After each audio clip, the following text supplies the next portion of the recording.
Hi everybody, I'm Ben. And I'm Mike, and we write songs together under the name The Kelly Line. By the way, Mike's my dad. Which makes us a father and son songwriting duo. And when we're not writing songs, we're generally talking about writing songs. And we thought it might be fun to share some of those thoughts with you. This week we're talking about one of our lockdown singles, Sure As Hell Not Through. Bear with us while we sync our mics, which is proving a tad confusing for Dad. Yeah, rolling. I just realised you won't be able to hear the clap on my end. Does that matter? Yeah, to line us up. Can you unplug your headphones for a second? Just unplug them. Cool. And now plug your headphones back in. And that should be enough for me to line us up. Because that's all I need is something to align us.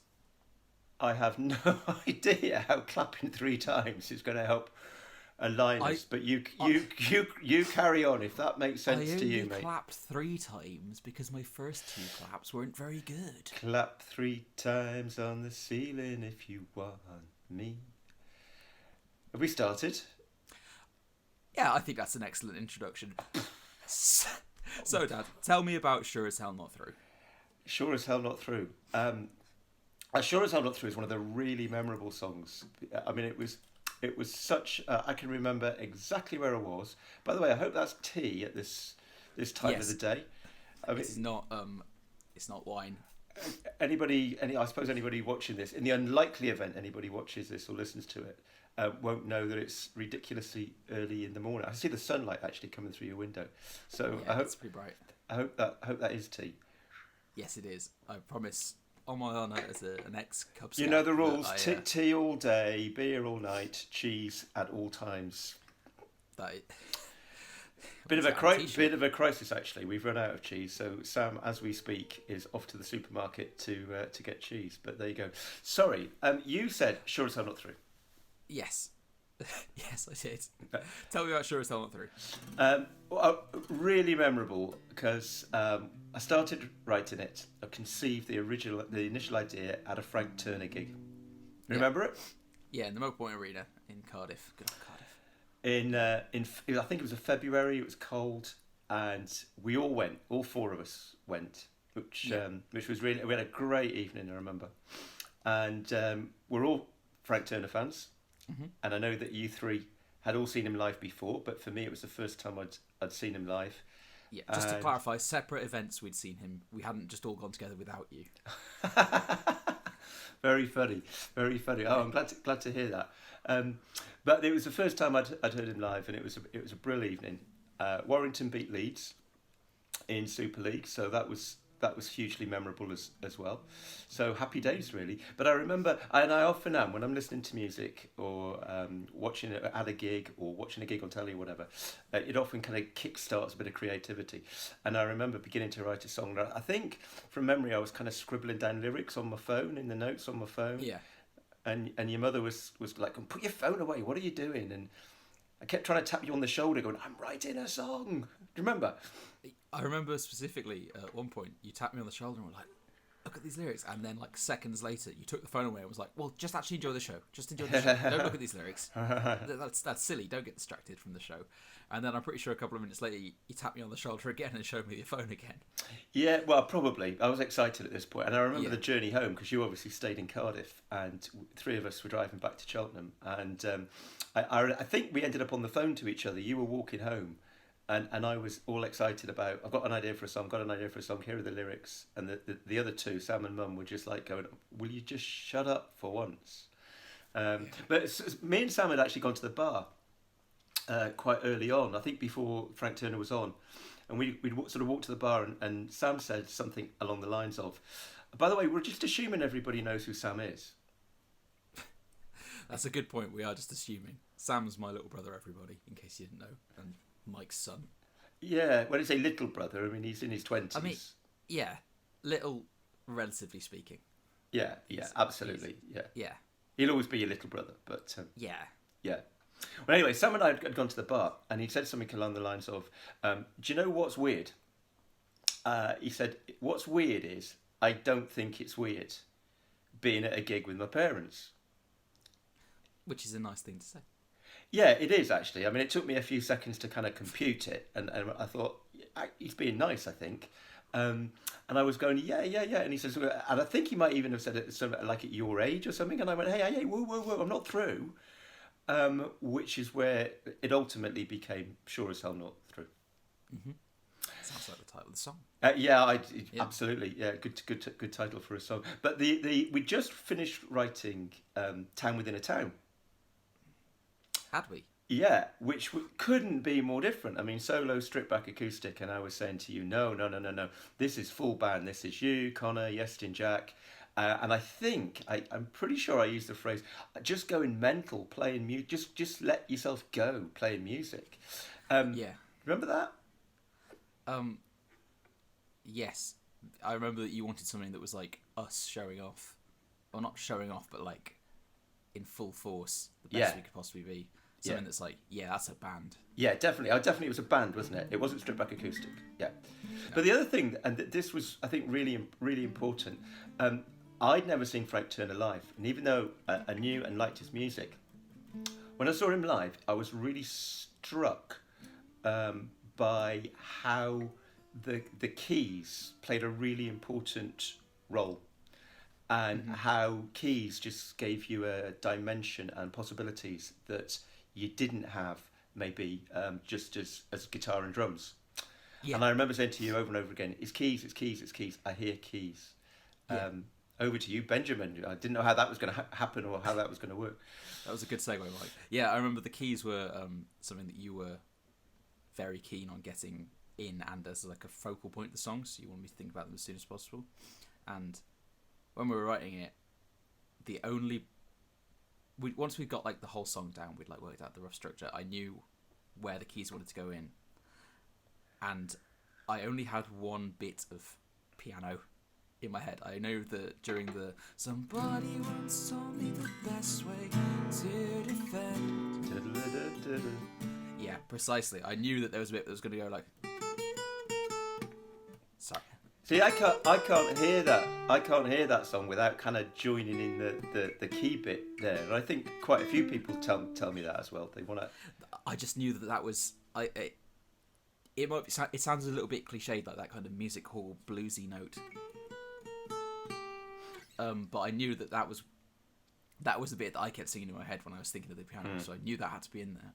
And many a Tuesday night at Porter's open mic, I'd be sat there drunkenly talking to my mate Alistair, who plays in a band called Fiasco, and it also played piano on this song. And I'd be like, Ali, can you play keys of this song for me? It goes da da da da da da, and that was basically all I had. And I knew we needed to work it out from there, but that was the only bit of keys that I had. You drunk on a Tuesday night? Well. I know. Whatever next. But the other, so they were pretty much the two things. Three things I think. One was it's a defiant song. I'm not through. Stuff that. And I love the line. Somebody once told me the best way to defend is to attack. There's a bit of sport creeping in there, I think. But I was like, it starts slowly. It starts quietly or kind of back a little bit. And then explode. I mean, what was it? And then you came up with the start. Do you want to give me a blast? When I get to thinking that I really should know better, something stirs down deep inside, and I can't help but remember the days when I was full of youth and still a promising contender, and I find myself believing I'm not ready to surrender. Keep going. Somebody once told me the best way to defend is to attack. So let's fight back. Let's hold on. And then it picks. This palm muted build. It kind of carries the song into the next section, because I knew that we couldn't state. Like, I got what you wanted to do with the starting slow. We've tried to do it a couple of times before. It's a good way of showing off how we are sometimes very acoustic and sometimes full band kind of punky sound. We did it. We did it with Change the Dance, didn't we? Yeah, we did. But I knew that we couldn't stick around on that acoustic-y kind of feel for too long, which is why it's only like 40 seconds of the song that's like fully acoustic, if anything. In fact, it's probably less than that, and then an even shorter period of time when it's just acoustic guitar, bass, and keyboard, and then the drums come in pretty quickly. Like you don't have time to get bored or complacent with the acoustic intro. But then again, it's not just like a kind of tacked on kind of just Wonderwall-y sounding bit. It's like it's an integral part of the song, but it doesn't outstay its welcome. And from me saying, because I think my bit was done in a sense relatively quickly. It's a Defiant song, go mental. It's a band song. It starts quietly, keys, and I was like going, make it happen. And it was like February time. I don't think I ever heard a version with keys till like nearly Christmas, and I was desperate to hear it. And you kept saying, yeah, it's in hand. The problem with that is that with most of the demos that I make, I can play anything. Not that I can play anything, but I can fake most instruments because either it's something I actually play, like guitar or bass, or it's something I know how it works, like drums, or maybe like trumpet. Like it's quite, with a trumpet it just has one melody line. That's kind of all you can do with it, so it's hard to, you don't have to know how it's played. With drums, I know the kind of basics of what should be done, so I can write the drum part. But with keys, I don't know how it works. I kind of know the basics, like I can go like boom bap bap boom bap, but I can't make it sound right, so I don't ever bother putting it in my demos. So there was no chance of you hearing a demo with the keys on. And you kept telling me, it's happening. And, yeah, it was happening. Yeah. So how did it happen in the end when you come to record it? In my university, there are several practice rooms. There's the big practice room that everyone actually wants. There's slightly smaller practice rooms that have like electronic drum kits and are a bit battered and a bit cramped. And then on the 4th floor, there are essentially 4 cupboards. One of them, in fact, is a cupboard. It's just used to store stuff, and the other rooms are cupboards that don't have stuff in them at the moment. And me and Alistair went up to one of these cupboards. There wasn't even a keyboard stand. He had the keyboard that was there just on his lap, on a chair, and I was sat on a guitar amp, and we just battered away at it for about 2 hours. And that was the only practice we got before we recorded the keys. Wow. It was essentially, I can imagine it might have been quite a frustrating experience for Alistair, because as with often with you and me, you'll do something and I'll go, cool, that's not right. That's not right, we need to do something else. And I was basically saying to him, because we wanted the first solo to be a piano solo, like piano instrumental. I remember saying to him, I want it to be fancy. I don't want it to just be the tune. Yeah. Over and to you. Kind of waving my hands at him. He did a fantastic job. Like, yeah, I really he did. Love it. He did. And it wasn't what I expected at all, which is probably better. Yeah. Like, Agreed. Yeah. And so we end up putting it all together. I think the other person, because we mentioned Connor Jack Yestin, obviously, and you, and then Ali playing keys. But we ought to mention Lily's voice as well, because she had she just sung on Town Within a Town. That's how I can remember it was all around the same time. Different kind of song, obviously, but I think her voice adds so much to the overall effect of Sure As Hell Not Through, don't you? You know, she's only in it for one word. Still like it. Yeah, I know, but like, I think, you know, I do most of the backing vocals and Sure As Hell Not Through. Lily's there to cover up my inadequacies. For the is coming to an end here tonight. I could hit that note tonight, and I could sing the right word, but I couldn't make it sound right.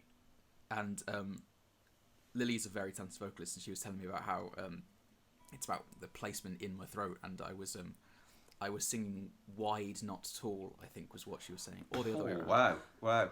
Far beyond me, I will learn. It'll be it'll be fun. But basically, it was the end of a long day.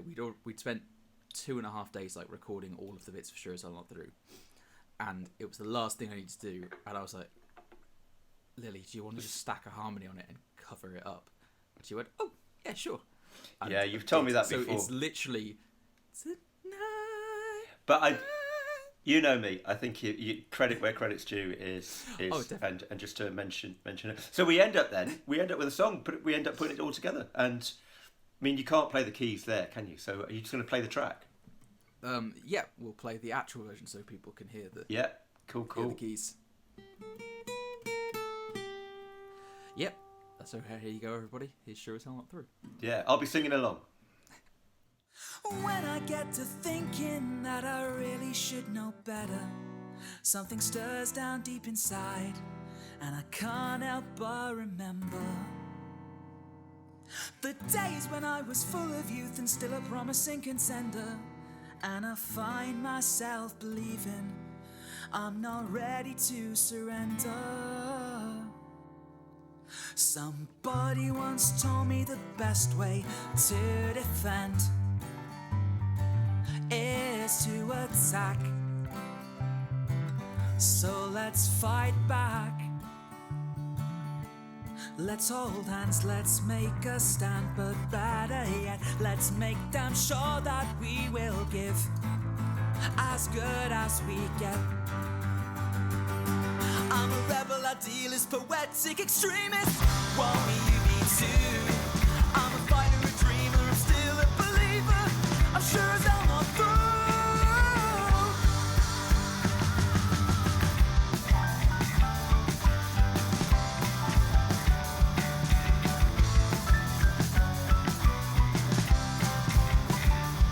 Perhaps I should know better after years of disappointment, of setbacks and rejections, all those nearlies but not quites. But life is stoic, calm acceptance and a silent acquiescence is coming to an end here tonight. Somebody once told me the best way to defend is to attack. So let's fight back. So here tonight, let's stand and fight with no regrets. Let's make damn sure that we will give as good as we get. I'm a rebel, idealist, poetic extremist. Won't you be too? I'm a fighter, a dreamer, I'm still a believer. Sure as hell not through. So to those of you who said we couldn't, that it wasn't meant to be, not for the likes of you and me. Well, let me put the record straight, 'cause frankly I'm inclined to disagree.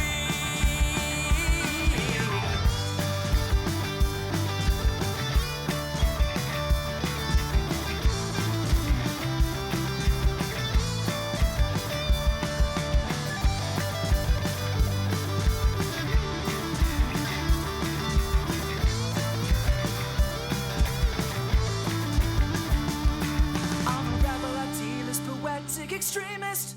Won't you be too? I'm a fighter, a dreamer, I'm still a believer.